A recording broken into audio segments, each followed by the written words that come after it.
तो आइए शुरू करते हैं फिर आज का एक और नया वीडियो और शानदार लेक्चर। आज हम करने जा रहे हैं मैथ टेस्ट, यानी कि आज मैं आपको अपने PYQs में से कुछ क्वेश्चन कराने जा रहा हूं और मैथ के टेस्ट की आपकी रिवीजन भी चेक हो जाएगी साथ के साथ और हमारे टॉपिक भी डिस्कशन हो जाएंगे। क्वेश्चन नंबर 1 आप लोगों के सामने। सबसे पहले मैं बता दूं कि यहाँ पर जितने भी मैं क्वेश्चन सॉल्व करवाऊंगा ये PYQs में आ चुके हैं, तभी मैं आपको सॉल्व करा रहा हूँ, ठीक है। और जितने भी क्वेश्चन मैं कराता हूँ साथ के साथ स्क्रीनशॉट लगा दूंगा ताकि हिंदी मीडियम वाले जो भाई हैं या जो हिंदी मीडियम वाली बहनें हैं वो भी उसको पढ़ सके। चलिए पहला नंबर है, क्वेश्चन है which of the following is a pair of coprime. आपको क्या बताना है? Pair of coprime number. Coprime number क्या होते हैं? ऐसे नंबर जिनका HCF आता है 1 और जिनका HCF 1 आता है उनको आप कैसे निकाल सकते हो? उनका आप अगर टोटल करते हो तो 9 जो है वो 9 से नहीं कटते, तो यहाँ पर बस वही चेक कर लेंगे। 7 और 2 9, तो यानी कि ये और ये दोनों 9 से कट जाएंगे, तो ये आंसर नहीं हो सकता। ये देख लो एक टेबल में यानी 11 में आ रहे हैं, तो ये भी आंसर नहीं है, यानी दोनों एक टेबल में नहीं आना चाहिए। 25 और 36 ये हमारा आंसर हो जाएगा। इन दोनों का एलसीएम जो HCF होगा वो भी 1 आएगा और ये दोनों किसी एक पहाड़े में नहीं आते, तो ये को प्राइम नंबर हो जाएगा, ठीक है। क्वेश्चन नंबर 2 कहता है, क्वेश्चन नंबर 2 तो बड़ा मुश्किल आ गया भाई, ट्रिग्नोमेट्री से क्वेश्चन आया है। कहता है cos x minus sine x की वैल्यू a है, तो cos x plus sine x की वैल्यू b है, then find the value of this. अगर आपको ध्यान से समझना हो ना तो आपको बता दूं कि ये एक फॉर्मूला होता है। ये फॉर्मूला किसका होता है? ये फॉर्मूला होता है cos 2x का। cos 2x का फॉर्मूला क्या होता है? अब आप ये पूछोगे तो cos 2x का फॉर्मूला लिख लो अगर आपको नहीं पता।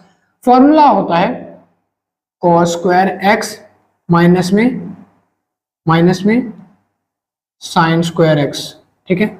अब आप बोलोगे कि भैया ये क्या फॉर्मूला है कोई? तो हाँ भाई, ये एक फॉर्मूला होता है cos square x sine square x, ठीक है। तो अब मैं इन वैल्यू को इसकी फॉर्म में तोड़ दूंगा। cos square x minus sine square x की वैल्यू दे रखी है a और cos square x plus sine square x की वैल्यू दे रखी है b, यानी कि जब मैं इन दोनों को मल्टीप्लाई करूंगा तो मेरा आंसर क्या आ जाएगा? AB। तो मेरा आंसर ऑप्शन नंबर B जो है करेक्ट हो जाएगा, यानी AB इसका आंसर आ चुका है। क्वेश्चन नंबर 3 की तरफ चलते हैं। एक A है एक B है, दोनों के दोनों किसी काम को कर रहे हैं। A लेता है उस काम को करने में 12 दिन, B लेता है उसी सेम काम को करने में 39 दिन। दोनों अगर उस काम को करते हैं तो वो 4 दिन में काम कंप्लीट कर देते हैं दोनों मिलके। कहता है मगर A ने 4 दिन के बाद क्या किया? Both work for 4 days. दोनों ने 4 दिन काम किया। 4 दिन के बाद उन्होंने क्या, मैंने जो लाइन पढ़ी थी ना अभी कि दोनों मिलके 4 दिन का काम करते हैं, तो ये गड़बड़ मैंने पढ़ दिया है, थोड़ा सा मिस्टेक हो गया था। लाइन क्या है? बोथ वर्क फॉर 4 डेज, दोनों 4 दिन के लिए काम करते हैं एंड ए जो है वो काम से रिजाइन कर देता है। 4 दिन काम करता है ए और 4 दिन बाद काम छोड़ देता है। अब आप बताओ कि हाउ लॉन्ग इन डेज, कितने दिन लगेंगे बी को अकेले उस काम को, रिमेनिंग काम को कंप्लीट करने के लिए, कितने दिन बी को लगेंगे? तो ध्यान से सुनो, ए जो है किसी काम को 12 दिन में करता है, यानी वो काम जो है कितने दिन करता है? मगर सिर्फ 4 दिन।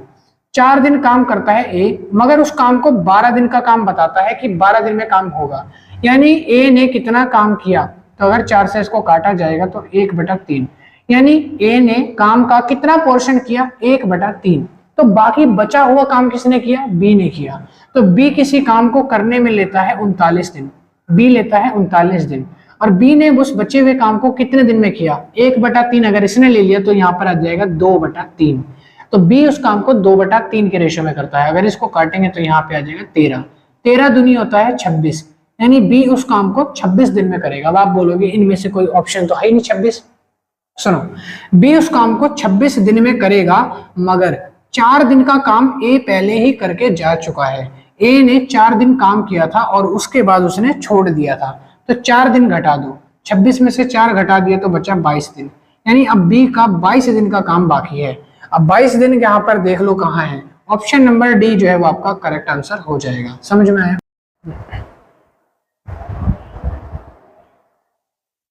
चलिए क्वेश्चन नंबर 4 आप लोगों के सामने। इन ट्राइंगल PQR, जैसे जैसे फिगर बोली है वैसे वैसे फिगर को ड्रॉ करेंगे ताकि हमारा आंसर अच्छे से आ पाए। तो कह रहा है एक ट्राइंगल है PQR, तो सबसे पहले हमें एक फिगर ड्रॉ करनी है, ठीक है। इसका नाम रख लो P, क्यू आर। उसके बाद कहता है कि bisector of angle Q P R and P T perpendicular Q R. P T जो है वो परपेंडिकुलर है कहीं क्यू आर पे, यानी ये क्या है, परपेंडिकुलर है पी टी, ये हो जाएगा टी, ये क्यू आर के ऊपर है। और उसके बाद लिखा है विद एंगल क्यू जो है वो बड़ा होगा एंगल आर से। What is the T P S, यानी कि यहाँ पर एक और लाइन लगाने को कहता है, ये लग गई लाइन आपके, ठीक है। और ये जो लाइन लगेगी इसका नाम रखने को कहा है यहाँ पर एस, पी एस, बाइसेक्टर है ना, तो पी और ये हो जाएगा आपका एस, ठीक है। ये बाइसेक्टर है, बाइसेक्ट कर रही है। और अब आपको बोला है कि आपको ये वाला एंगल निकालना है कि ये वाला एंगल कितना होगा, ठीक है। सुनो ध्यान से, अब मुझे पूछा गया है कि एंगल टीपीएस कितना होगा वो बताओ। तो जो एंगल टीपीएस होगा वो एंगल क्यू माइनस में एंगल आर, अगर मैं इस एंगल क्यू में से एंगल आर को माइनस कर दूं और डिवाइड कर दूं 2 से, हाफ से, तो मेरा जो एंगल टीपीएस है वो निकल जाएगा।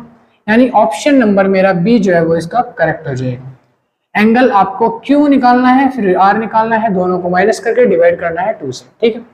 क्वेश्चन नंबर 5 की तरफ चलते हैं। कह रहा है if the side of a triangle are A B C, triangle की साइड दे रखी है ए बी सी, कह रहा है their sum is A plus B plus C, जो है वो कितना दे रखा है 18।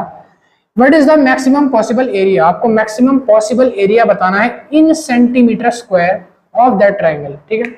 अगर देखो आपको सेंटीमीटर स्क्वायर में एरिया निकालना है, ये जो साइड्स दे रखी है ट्राइंगल की है, ट्राइंगल और इसके साइड्स को बोला जाता है पैरामीटर या पेरीमीटर, ठीक है।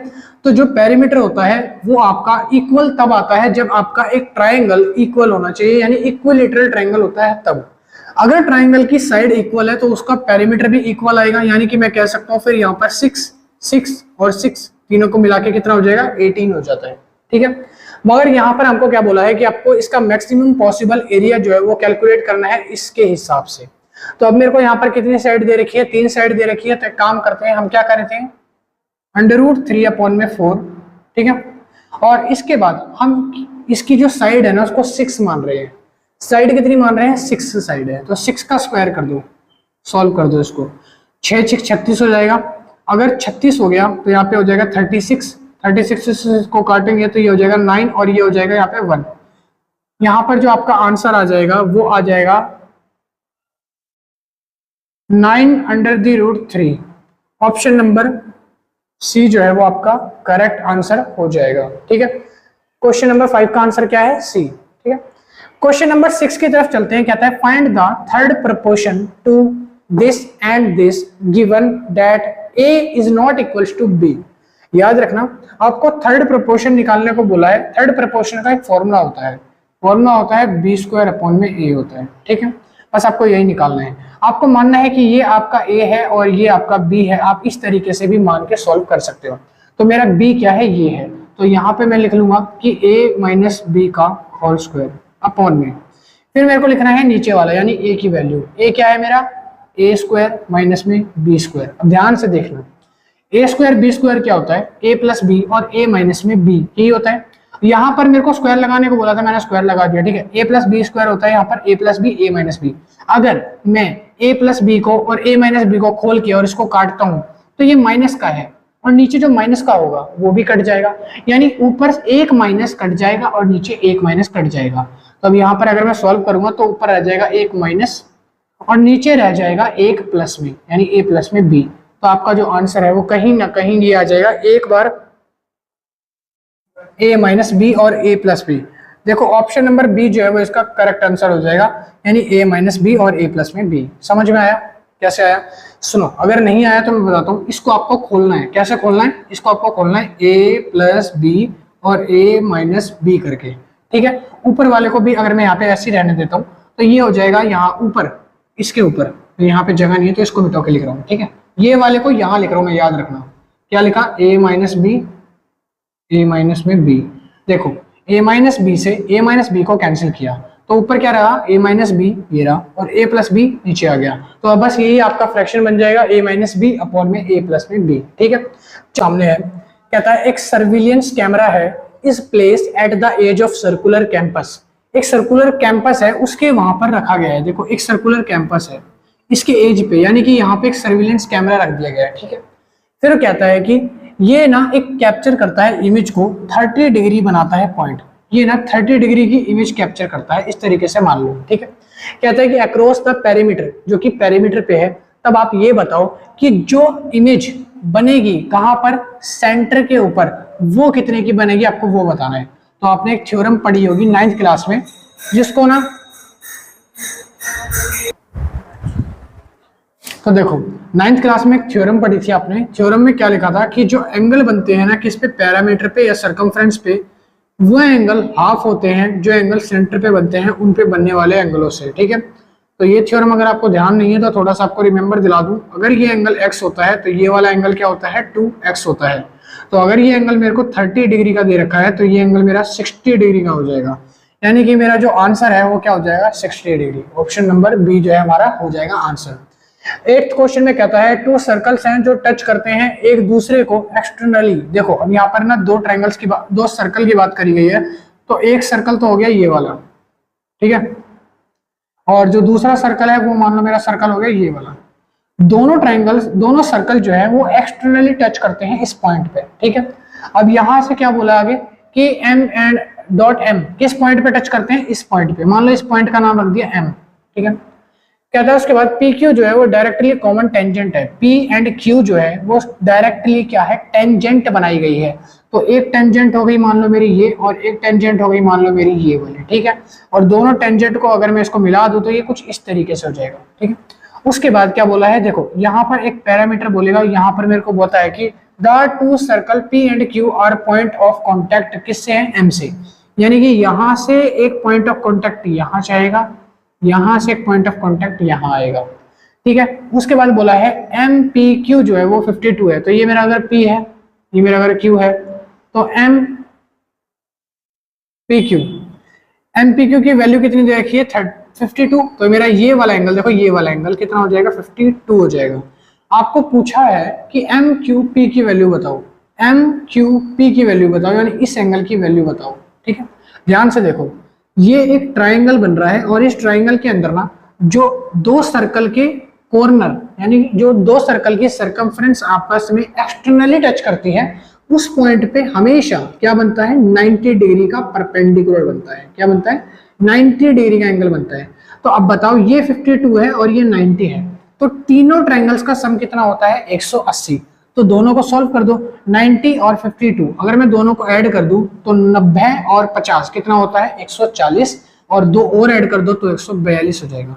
142 को 180 में से अगर माइनस किया तो आपका आंसर आ जाएगा 38 डिग्री, यानी ऑप्शन नंबर ए जो है वो आपका करेक्ट आंसर हो जाएगा। समझ में आया, यानी ये जो वैल्यू है इसकी, ये आपकी 38 आ जाएगी। समझ आएगा, चलिए जी, आज के लिए इतना ही, मिलते हैं नेक्स्ट वीडियो में। कल फिर मैं आपको 3 वीडियो लेक्चर प्रोवाइड करवाने वाला हूं, जैसे हर रोज मैं आपको 3 वीडियो लेक्चर प्रोवाइड करवाता हूं। देखो मैं बहुत ज्यादा मेहनत करता हूं, मैं हार्ड वर्किंग भी हूं, मैं मेहनत भी कर रहा हूं, बस प्रॉब्लम क्या है कि मेरे पास ना सफिशिएंट रिसोर्सेज है, ना सफिशिएंट रेफरेंस है जिससे मेरी वीडियो आगे बूस्ट कर पाए, ठीक है। तो एक मात्र आप ही लोगों उसका सहारा। तो अगर आपको वीडियो पसंद आती है ना तो कमेंट जरूर किया करो, शेयर किया करो, लाइक किया करो, और अगर मन करे तो सब्सक्राइब कर देना, नहीं तो कोई बात नहीं भाई, दिल से मैं बुरा नहीं मानूंगा, ठीक है। अभी तक जैसे चल रहा है आगे भी ऐसे ही करते रहेंगे। चलिए मिलता हूँ नेक्स्ट वीडियो में। Thank you so much and अपनी प्रैक्टिस करते रहिए।